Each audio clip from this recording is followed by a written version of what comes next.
सर्वजण कोर्टात न्यायाधीशांची वाट पाहत होते की सुमारे 5 मिनिटांनी न्यायाधीशांनी आपली खुर्ची घेतली तेव्हा अनिताताई आणि त्यांचा मुलगा अंकितच्या डोळ्यासमोर खुर्चीवर बसलेले तरुण न्यायाधीश पाहून अंधारच झाला. त्याने पुन्हा डोळे मिचकावले. त्याचे डोळे आणि वारंवार आश्चर्यचकित नजरेने तो न्यायाधीशांकडे पाहत होता. त्याने स्वप्नातही विचार केला नव्हता की एक दिवस ती इतकी मोठी न्यायाधीश होईल. बरं, थोड्याच वेळात न्यायाधीशांनी आपला निर्णय दिला आणि तिथून ते निघून गेले. अंकित आणि अनिताताईंच्या डोळ्यात अश्रू घेऊन ते दोघेही न्यायाधीशांकडे पाहत राहिले.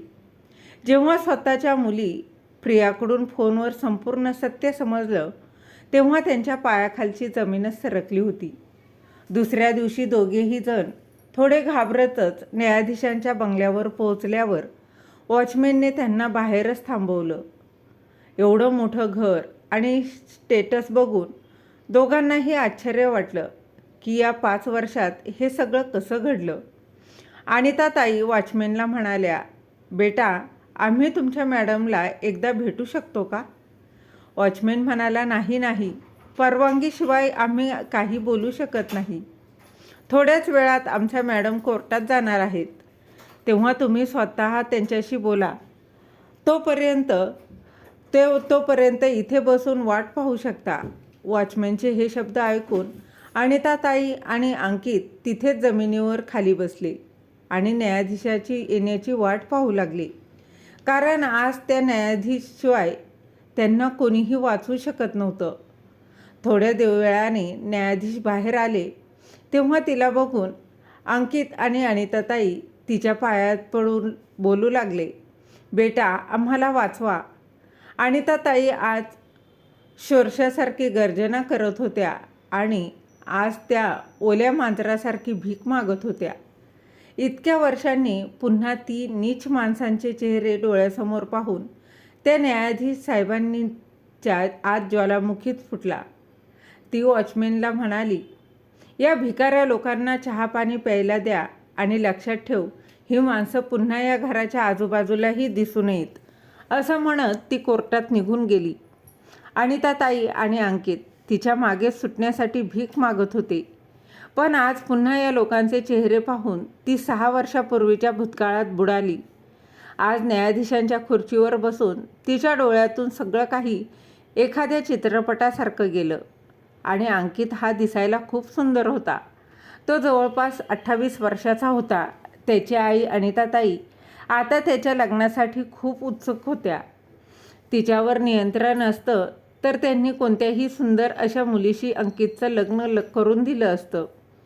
त्यामुळेच त्यांना कोणत्याही नातेवाईकांकडून आमंत्रण आलं की तर ती लगेच जायला तयार असायची. कारण लग्नायोग्य मुलीच अनेकदा लग्नात दिसत होत्या. अशाच एका लग्नात अनिताताईने निकिताला पाहिलं. ती स्वतः तिच्या सौंदर्याचे मंत्रमुग्ध झाली होती. आणि कारण अनिताताई स्वतः समृद्ध कुटुंबातील होत्या आणि समाजात तिच्या समृद्धीची भीतीही होती. या समृद्धीचा अभिमान होता. अनिताताईने जेव्हा निकिताच्या आईवडिलांना त्यांच्या मुलासाठी निकिताचा हात मागितला तेव्हा निकिताच्या आईवडिलांची परिस्थिती खूप बेताची होती. म्हणून ते पण लग्नासाठी तयार झाले.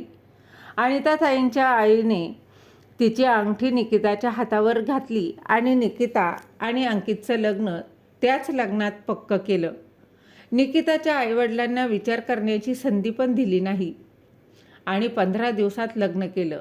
निकिताच्या आईवडिलांनी त्याच्या दर्जाच्या पलीकडे त्याने कर्ज घेतलं आणि ते कर्ज घेऊन निकिताचे अंकितशी लग्न केलं. लग्नात त्याने निकिताच्या हुंड्यात कोणतीही कमतरता ठेवली नव्हती. पण सगळे दिवस सारखे नसतात म्हणतात ना. काही दिवसातच निकिताला सासरच्या घरी तिची स्थिती कळू लागली. अनिताताई सतत निकिताच्या मागे लागली होती. रोज तिला घालून पाडून बोलणं, तिच्या माहेरीविषयी काहीबाही बोलायची, तिच्या प्रत्येक कामामध्ये टोकाटोकी करायची. आणि सगळ्यात जास्त निकिताला तेव्हा दुःख झालं होतं जेव्हा भर गल्लीत तिच्या आईवडिलांना अनिताताई भिकारी बोलल्या. तरी पण ते हे सर्व निमूटपणे सहन करत होती. पण एके दिवशी तिच्या सहनशक्तीचा बांध फुटला आणि निकिता म्हणाली, माझे आईवडील भिकारी नाहीत, तर तुम्ही आहात भिकारी. आई, माझ्या आईवडिलांनी तुम्ही जे सांगितलं ते सर्व काही दिलं. कशातही कमी ठेवली नाही. Fridge, T V, washing machine, 2 गोदरेजची कपाटं, जेवणाचे टेबल, जेवणाचा सेट, सोफा सेट, बेड, दिवाण, अगदी सर्व काही माझ्या माहेरच्यांनी काय काय नाही दिलं, तरी पण तुमचे पोट भरत नाही. म्हणून मला प्रत्येक वेळेस हे आण ते आण असं करत असतात. आणि याच्यापुढे आता मी काही पण माझ्या माहेरच्या लोकांकडून काहीही मी घेऊन येणार नाही. मी हे सर्व ऑर्डरही करणार नाही. निकिता जरा ओरडतच बोलली. निकिताचा आवाज ऐकून गल्लीतल्या बायकांमध्ये कुजबूज सुरू झाली. आत्तापर्यंत अनिताताईने सर्वांना सांगितलं होतं की निकिता खूप गरीब मुलगी आहे.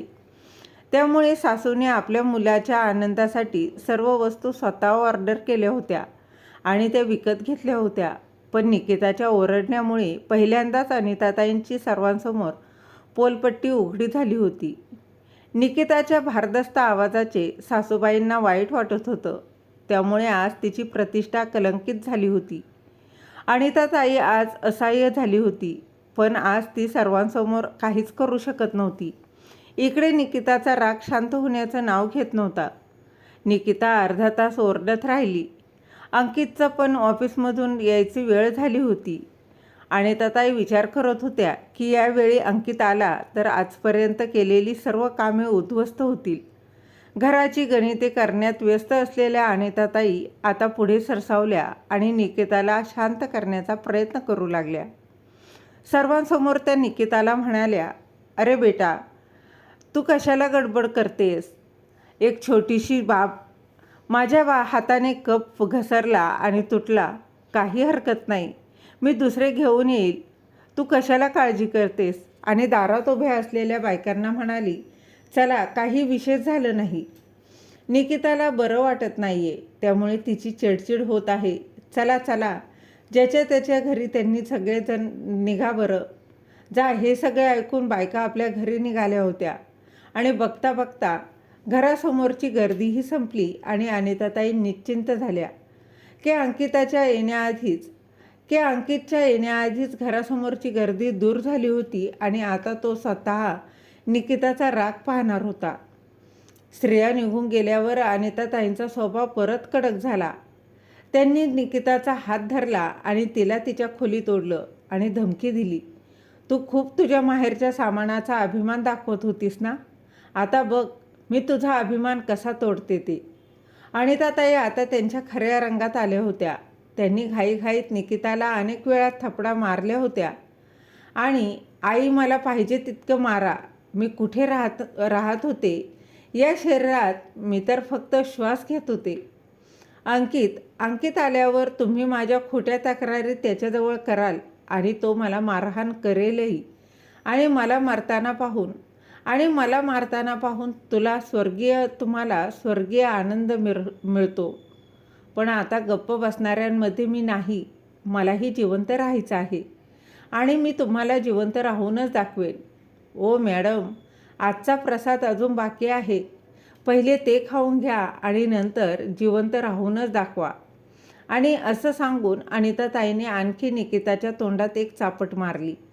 हे सगळं प्रकरण चालू असताना अंकित घरात आला, कारण अनिताताई बाहेरचा दरवाजा बंद करायला विसरल्या होत्या.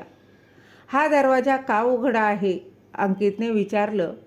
निकित अंकितला काही म्हणण्याअगोदर अनिताताईने खोटे अश्रू ढाळायला सुरुवात केली. अंकित आईला विचारतो, आई, काय झालं तुला? का रडायला लागलीस? तेव्हा अनिताताई अंकितला खोटं बोलतात.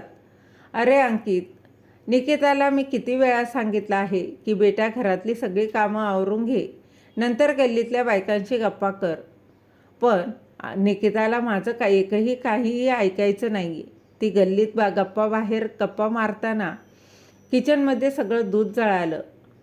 दूध घरात फुकट येतं का? त्यालाही पैसे लागतात अंकित. मी तिला प्रेमाने समजवायला गेले तर ती माझ्यावरच खोटे आरोप लावत आहे की मी तिच्या माहेरच्यांकडून काही वस्तू मागून घेते म्हणून. हे सगळे ऐकून अंकितचा चेहरा रागाने लालबुंद होतो. आणि तो निकिताचा जोरात हात ओढतो आणि म्हणतो, आत्ताच्या आत्ता माझ्या आईची माफी माग, नाहीतर तुला माहीत आहे की मी काय करू शकतो. अंकितने बेल्ट काढायला सुरुवात केली आणि निकिताला समजलं की जीव वाचवायचा असेल तर माफी तर मागावीच लागेल. म्हणून ती सासूकडे वळली आणि माफी मागण्यासाठी त्यांच्या पायात पडली. हे सगळं झाल्यावर वर अनिताताई हसता हसता त्यांच्या रूममध्ये निघून गेल्या. त्यांच्या मागोमाग अंकित पण रूममध्ये फ्रेश होण्यासाठी निघून गेला आणि बिचारी निकिता एका कोपऱ्यात बसून खूप रडत होती. अंकित आपल्या आईचा चष्मा होता, कारण लहानपणापासून त्याचे वडील गेल्यानंतर त्याच्या आईनेच त्याचा चांगलाच सांभाळ केला होता. म्हणून तो तिच्या आईचा एकही शब्द टाळत नव्हता. आईचा त्याच्यावर खूप प्रभाव होता. त्याच्या आईने त्याच्या मनात चांगलंच भरवलं होतं की या सगळ्या सुना सारख्याच असतात, त्या सगळ्या घर फोडायला येतात. जर एकदाही तू तिच्यावर विश्वास ठेवला तर ती तुला तुझा गुलाम बनवेल. त्यांच्या म्हणण्यावर विश्वास ठेवू नको. आणि ही एक गोष्ट अंकितने अगदी मनाशी पक्की बांधली होती. त्यामुळे निकिताने तिच्या सासरी कितीही कामं केली तरी पण दोघेही मायलेकं तिला घालून पाडूनच बोलायचे. तिला दोघांपैकी कोणाचाही एक प्रेमाचा साधा शब्दही नव्हता, कधीही प्रेमही मिळालं नव्हतं. त्यामुळे निकिता नेहमी तणावात आणि नैराश्यात राहायची. आणि जेव्हा जेव्हा तिच्या अंकितसोबतचे संबंध चांगले होऊ लागतात तेव्हा सासूचे खोटे बोलणे व हे वाढलेले असायचे. निकिता आणि अंकितची जवळीक तिला सहन होत नव्हती. तिने खूप विचार केला, पण यामागचं कारण काही केल्यास समजू शकलं नाही. अंकित घरी नसताना ती काही ना काही बहाणा करत असे आणि असं काहीतरी करायची की अनिताताईला अंकितजवळ निकिताची तक्रार करण्याचं निमित्तच मिळायचं. आणि मग अंकित आपल्या आईचं ऐकून तिला मारहाण करायचा. एके दिवशी निकिताला अंकितसोबत काहीतरी बोलायचं होतं, परंतु अंकितने तिचं एकही बोलणं ऐकून घेतलं नाही आणि तो बाहेर हॉलमध्ये निघून गेला. निकिता पण त्याच्या मागे मागे गेली आणि म्हणाली, अंकित, फक्त एक वेळेस माझं ऐकून तरी घे, मी काय म्हणत आहे ते. तर अंकित ऐकण्यासाठी तयारच झाला आणि पुन्हा आपल्या रूममध्ये गेला. निकिता काही बोलणारच होती की तेवढ्यात तिची सासू अनिताताई रूममध्ये आल्या आणि काहीतरी निमित्त करून त्यांनी अंकितला रूमच्या बाहेर घेऊन आल्या. त्या दिवशी अनिताताईंनी डोकेदुखी आणि ताप येण्याचा खोटा नाटक करून निकिताला अंकितजवळ येऊ पण दिलं नाही. निकिताची नणंद प्रियासोबत तिचे चांगले जमत होते, कारण तिच्यामुळेच निकिताचं लग्न अंकितसोबत झालं होतं. प्रिया आणि निकिता दोघेही एकाच वयाच्या होत्या आणि लहानपणापासूनच एकाच वर्गात त्या शिकत होत्या. निकिता दिसायला खूप सुंदर होती, म्हणून तिला कोणीही लग्न करण्यास नकार देऊ शकत नाही. लहानपणापासून कॉलेजपर्यंत दोघीही जिवलग मैत्रिणीही होत्या. म्हणून प्रियाने निकिताला तिची वहिनी होण्यासाठी तयार केलं होतं. प्रिया किंवा निकिताला दोघींनाही अनिताताईंचा हा अत्याचारी स्वभाव माहीत नव्हता. जेव्हा निकिता लग्न करून सासरी आली तेव्हा तिचं सगळं घर लग्नाच्या सामानांनी भरलं होतं. अंकितही निकिताच्या सुंदरतेवर अगदी भाळला होता. लग्नाच्या नवीन दिवशी तो सतत तिच्या मागे पुढे करायचा आणि हे सर्व पाहून अनिताताईला वाटायचं की आता तिचा मुलगा हातातून गेला. म्हणून त्या अंकितला निकिताच्याबद्दल उलटसुलट बोलून त्याचे कान भरत होत्या. प्रियाही लग्नानंतर काही दिवसांनी तिच्या सासरी गेली. लग्नानंतर तिच्या माहेरच्या घरी फारच कमी वेळ घालवण्यामुळे तिला तिच्या आईची असुरक्षितता आणि मत्सरी स्वभाव समजलाच नाही. अनिताताई तिच्या महिला मैत्रिणींना सोबत निकिताच्या गरीब कौटुंबिकबद्दल सांगायच्या. लग्नात मिळालेलं सामान ती स्वतः विकत घेऊन आली आहे असं सांगायच्या. अनिताताई खूप चांगल्या सासू असल्याची चर्चा अगदी संपूर्ण कॉलनीत होती. परंतु घरात अनिताताईंचा स्वभाव हा खूपच वेगळा होता. संध्याकाळच्या वेळेस अनिताताई आणि अंकित हॉलमध्ये बसून TV बघत होते. अनिताताईंनी निकिताला आवाज दिला, निकिता, आमच्यासाठी चहा नाश्ता घेऊन ये. त्यांनी इतक्या हळू आवाजात सांगितलं की ते आवाज फक्त अंकितला ऐकू आला आणि तो आवाज फक्त अंकितलाच ऐकू आला. निकिता तिच्या रूममध्ये बसून कपड्यांच्या घड्या घालत होती. तिने रोजप्रमाणे चहा करून हॉलमध्ये दोघांना नेऊन दिला. चहाच्या सोबत निकिताने बिस्किटं आणून नाही दिली आणि हे बघून अनिताताईंचा राग 7व्या पारावर चढला होता. अनिताताईंना माहीत होतं की निकिताच्या जागी कोणीही असतं तर इतके हळू आवाजात कोणालाही ऐकू आलं नसतं. तरी पण निकिताला परेशान करण्यासाठी हे सर्व करत होत्या. निकिता त्यांना चहा बिस्किटं देऊन किचनमध्ये निघून गेली. अनिताताई पण तिच्या मागे गेल्या आणि आपल्या मुलाला पण बोलवून घेतलं आणि अंकितने एका अगदी क्षुल्लक कारणावरून निकिताला बेल्टने खूप मारहाण केली. निकिताच्या अंगावर बेल्टचे अगदी निळे काळे वन उमटून दिसत होते. अंकितने तिला एवढं मारलं होतं की तिला बिचारीला साधं उभंही राहता येत नव्हतं. निकिताला जमिनीवर पडून दोघांनीही तिला खोलीत बंद केलं आणि अनिताताई निकिताला बोलू लागल्या, तू आता खूप कामचुकारपणा करत आहेस, आणि तिला एका खोलीत बंद करून ठेवलं आणि म्हणाल्या, आता चांगली विश्रांती घे. इथे राहिली ना तर ना स्वयंपाक करावा लागेल ना जेवणाचा त्रास होईल. अशा प्रकारे निकिताने जेवणास नकार दिल्यानंतर दोघांनीही आपल्यासाठी बाजारातून पिझ्झा ऑर्डर करून घेतला आणि दोघेही मायलेकांनी तो पिझ्झा खाल्ला. अशा प्रकारे अनिताताई अनेकदा निकिताला अंकितच्या हाताने मारहाण करायच्या आणि यावेळीही निकिताला मारहाण पाहून अनिताताईंना जिव्हाळ्याचा आनंद मिळाला होता. त्यांचा मुलगा त्यांच्या ताब्यात आहे असं त्यांना वाटू लागलं. खरं म्हटलं तर अनिताताईंना एक सून नाही तर एक नोकरानी म्हणून त्यांच्या घरात काम करण्यासाठी पाहिजे होती. आणि दुसऱ्या दिवशी जेव्हा अंकित त्याच्या कामावर गेला तेव्हा अनिताताईंनी निकिताची खोली उघडली. निकिता अजूनही जमिनीवर पडली होती. तिने संपूर्ण रात्र जमिनीवर घालवली होती कारण मारहाण केल्यावर ती बेशुद्ध झाली होती आणि ती कितीतरी वेळ बेशुद्ध पडून होती कारण अंकितने तिला इतकं मारलं होतं की साधं तिला उभंही राहता येत नव्हतं. उभं राहण्यासाठी तिच्या अंगात रानच उरला नव्हता. तिची उठण्याची हिंमत होत नव्हती. अनिताताई जेव्हा दार उघडून आतमध्ये आल्या आणि निकिताला बघून त्या जोरजोरात हसू लागल्या. त्यांच्या हसण्याचं खचून न जाता निकिता म्हणाली, तुमच्या मनाला आता शांती मिळाली आहे का? माझ्यावर खोटे आरोप करून तुम्ही जो आध्यात्मिक आनंद घेत आहात तो थोड्याच काळासाठी आहे, मग तुम्हाला दिसेल. अनिताताई म्हणाल्या, तर चल एक करार करूया. तू जर तुझ्या माहेरून 2 लाख रुपये आणलेस तर आत्तापासून मी तुझ्यावर हे अत्याचार करणार नाही. निकिता विचारात पडली की फक्त 2 लाख रुपये घेऊन तिच्या कुटुंबाचा उद्धार होणार नाही, तरी ही अभिमानाची गोष्ट आहे. निकिताने अनिताताईंना होकार दिला.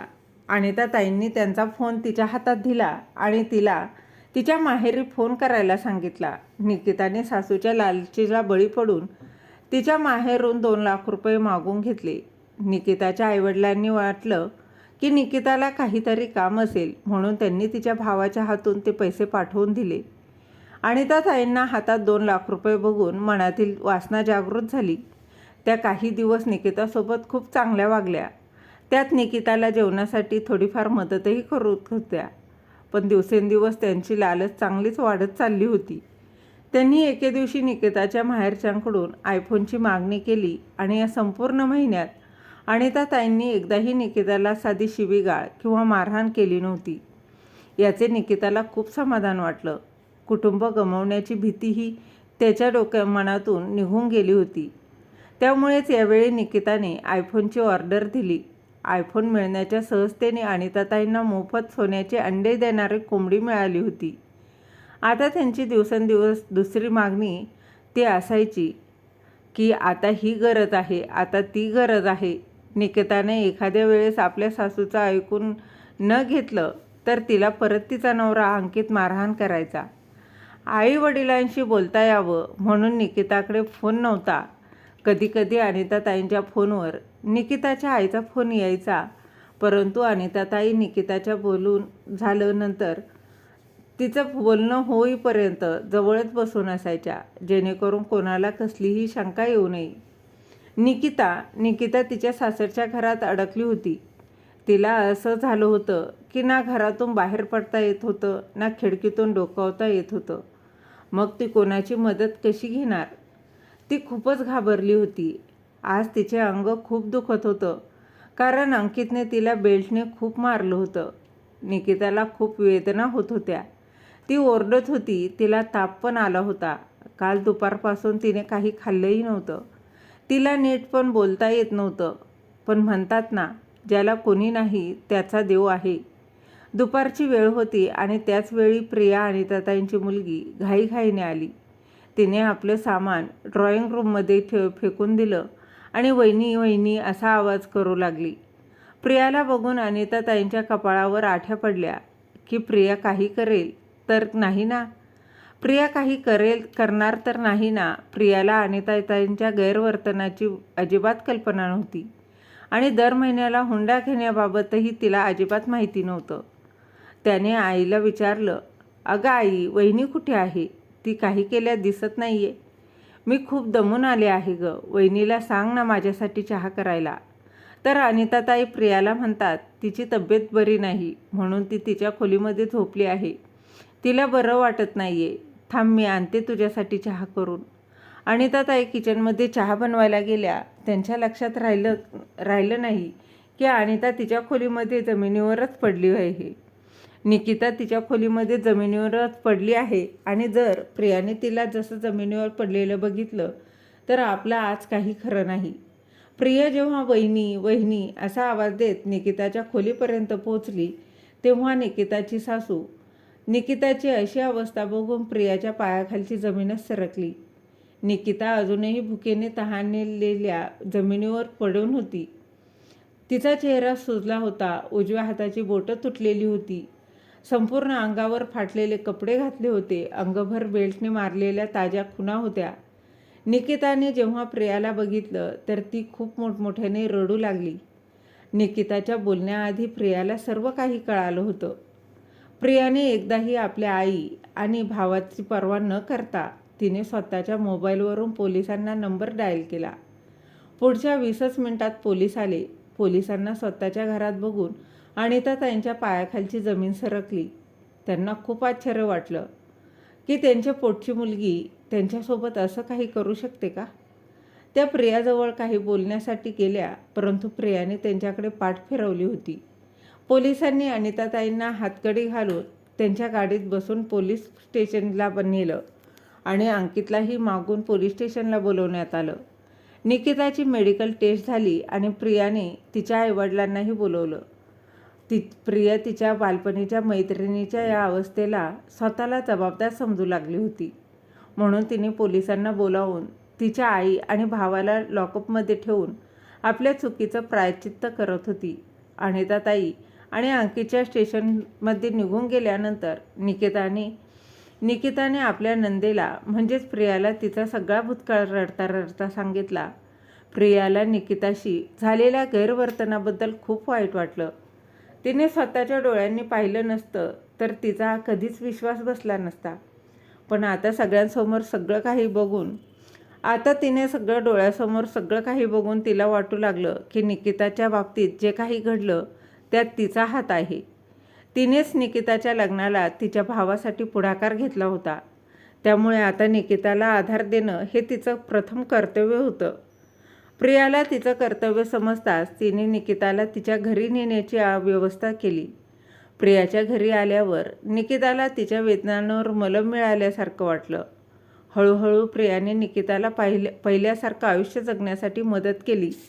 नंतर तिने निकिताला पुढील शिक्षणातही मदत केली. प्रियाने निकिताला विचारलं, तुला कोणत्या विषयात रस आहे? तू अभ्यास कर, मी तुझ्यासोबत आहे. निकितानेही विचार केला. प्रियासोबत कितीही दिवस घालवले ते देखील योग्य नाहीत. आता तिने स्वतःसाठी जगायला शिकलं पाहिजे. प्रियाच्या पाठिंब्याने निकिताने LLBला प्रवेश घेतला आणि हळूहळू निकिताने तिची LLB परीक्षा पूर्ण केली. त्यानंतर तिने PCS जे परीक्षा देखील उत्तीर्ण झाली आणि ती न्यायाधीश बनली. निकिता आज न्यायाधीशाच्या खुर्चीवर बसली होती आणि तिला अनिताताईंनी तिचे बोट मोडलं होतं तो दिवस आठवला. अंकितने तिला बेल्टने मारून अर्धमेलं केलं होतं. आज ती न्यायाधीशाची खुर्ची तिच्या मेहनतीचं फळ होतं. LLB आणि PCSJच्या परीक्षांना 6-7 वर्ष उलटून गेली होती आणि ती घटना घडली. दरम्यान निकिताने अनिताताईंना आणि अंकित यांना एकदाही जामीन मिळू दिला नाही. 7 वर्षानंतर दोघेही बाहेर आले आणि त्या दोघांचीही सुटका झाली होती. जेलमध्ये भल्याभल्यांची गाठ उडवली आणि अनिताताईंच्या बाबतीतही असंच घडलं होतं. जेव्हा ती प्रियाकडे माफीची याचना करत होती तेव्हा प्रियाने त्या दोघांशी नातं तोडलं आणि तोंडावर दरवाजा बंद केला. आणि आज एका केसची सुनावणी होती तेव्हा अनिताताई आणि अंकित देखील उपस्थित होते. तिथे सर्वजण न्यायाधीशांची वाट पाहत होते की न्यायाधीश आले. समोरचे दृश्य पाहून आई आणि मुलाच्या पायाखालची जमीनच सरकली होती. कारण ती न्यायाधीश दुसरी तिसरी कोणी नसून निकिता होती. निकिता तिथे होती. तिला न्यायाधीशांच्या खुर्चीत पाहून त्या दोघांना आश्चर्य वाटलं. त्यांना आपल्या डोळ्यांवर विश्वास काही केल्या बसेना. निकिता इतकी मोठी जज झाली आहे. दुसऱ्या दिवशी अनिताताईने निकिताच्या बंगल्यावर जायचं ठरवलं. अंकितला घेऊन त्या निकिताच्या बंगल्यावर पोहोचल्या आणि अनिताताईंनी निकिताच्या पाया पडू लागल्या, माफी मागू लागल्या. मला माफ कर. पण निकिताने तिच्या असिस्टंट आणि वॉचमॅनला बोलावून चहा नाश्ता झाल्यावर दोन्ही भिकाऱ्यांना घराबाहेर हाकलून द्या अशी सूचना केली. अनिताताई निकिताच्या समोर भीक मागू लागल्या. निकिता, आम्हाला माफ कर पोरी. निकिता, तू माझी सून आहे. आमची खूप मोठी चूक झाली होती. निकिता रागाने म्हणाली. सून? कोणाची सून? आणि कोणत्या सुनेबद्दल तुम्ही बोलत आहात? तुम्हाला काही गरज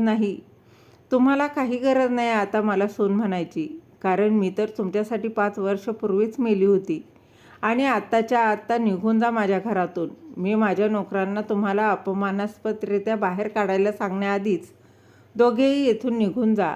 असं बोलून निकिता त्या दोघांच्या समोरच कोर्टाकडे रवाना झाली. निकिता निघून जाते. दोघेही नुसतेच तिच्या पाठमोरे आकृतीकडे बघत राहिले.